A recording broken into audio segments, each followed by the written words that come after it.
In the year 2000, Netflix walked into the offices of Blockbuster with a simple proposal. Netflix offered to sell its entire company for just $50 million. Blockbuster executives laughed. At the time, Blockbuster had over 9,000 stores worldwide and dominated the home entertainment industry. Netflix was just a small startup, mailing DVDs to customers.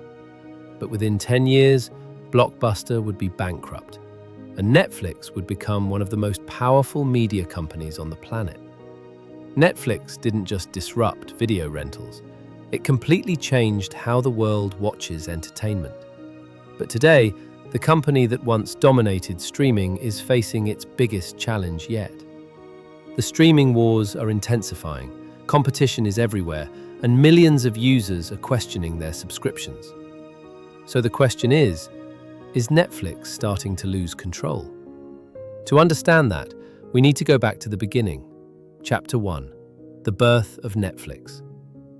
Netflix was founded in 1997 by Reed Hastings and Mark Randolph. Legend has it that Hastings got the idea after paying a $40 late fee for returning a VHS copy of Apollo 13 too late. He wondered, what if renting movies could be easier?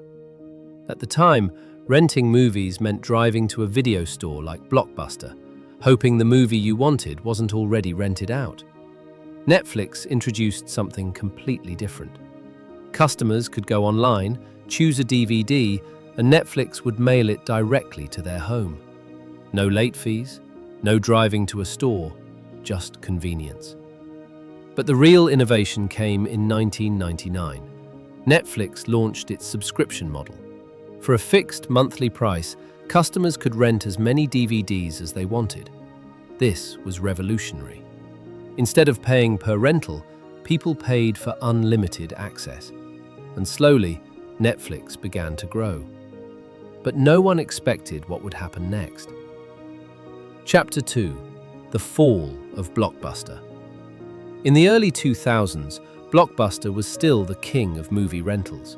They had thousands of stores, millions of customers, and billions in revenue. Netflix looked insignificant in comparison, but Blockbuster had one major weakness. Its business depended on physical stores.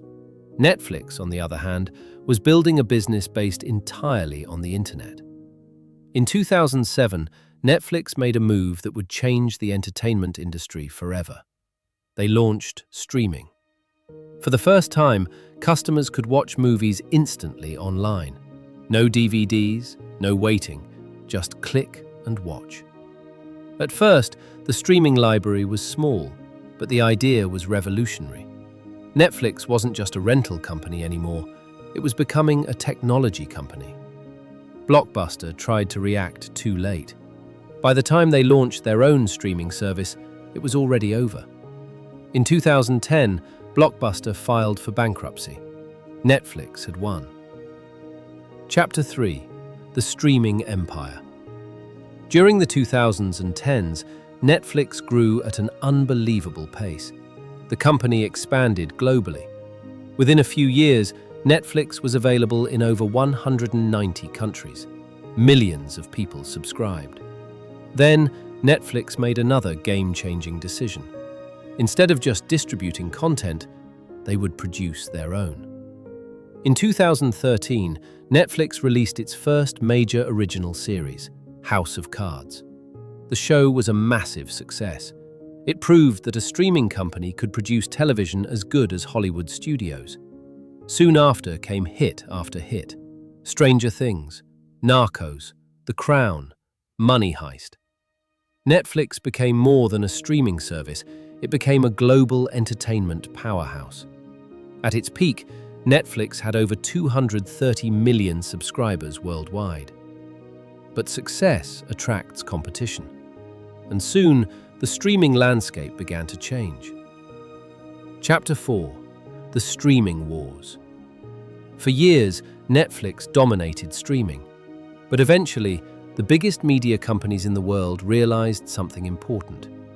They had been licensing their best content to Netflix, and Netflix was becoming too powerful. So they decided to fight back. Disney launched Disney Plus. Warner Brothers launched HBO Max. Amazon invested billions into Prime Video.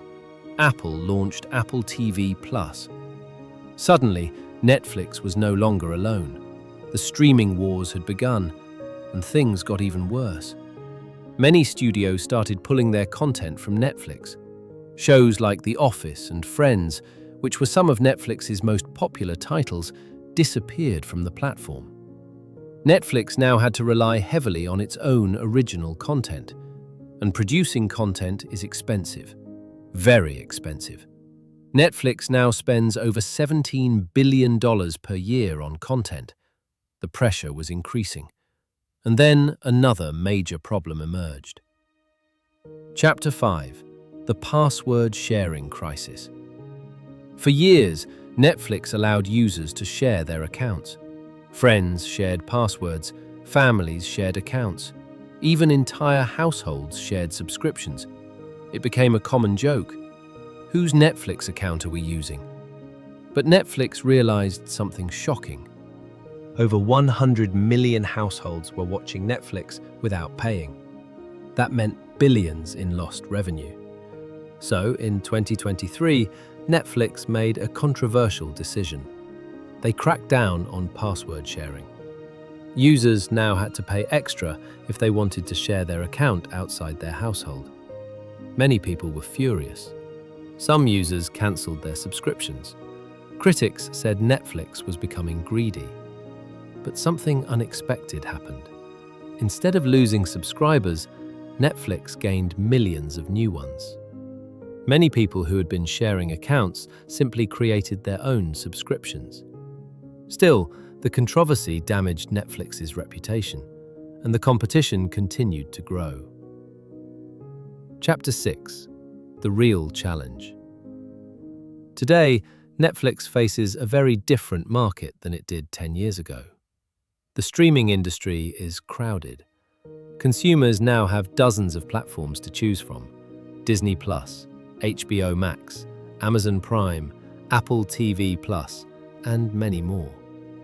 At the same time, producing blockbuster shows is incredibly expensive. Some Netflix series cost over $10 million per episode.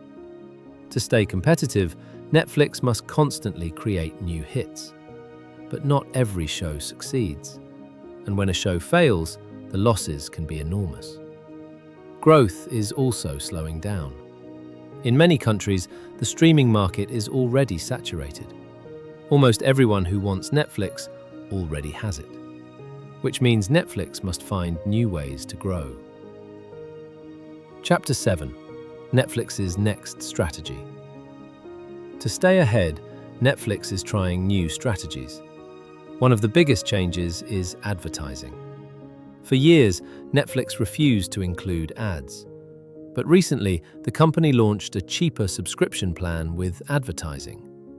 This allows Netflix to reach new customers while generating more revenue. Netflix is also experimenting with new types of content: live events, reality shows, sports, and even video games. The company hopes these innovations will keep users engaged and prevent them from cancelling their subscriptions. But the future remains uncertain, because the streaming wars are far from over. Conclusion: Netflix started as a small DVD by mail company. It destroyed Blockbuster. It revolutionized streaming, and it built one of the largest entertainment platforms in the world. But the company that once disrupted the industry is now facing disruption itself. Competition is growing, costs are rising, and consumer attention is harder to capture than ever. Still, Netflix has proven one thing over and over again: it knows how to adapt. So the real question isn't whether Netflix is struggling. The real question is, will Netflix reinvent itself once again, or will the streaming giant slowly lose its throne? Only time will tell.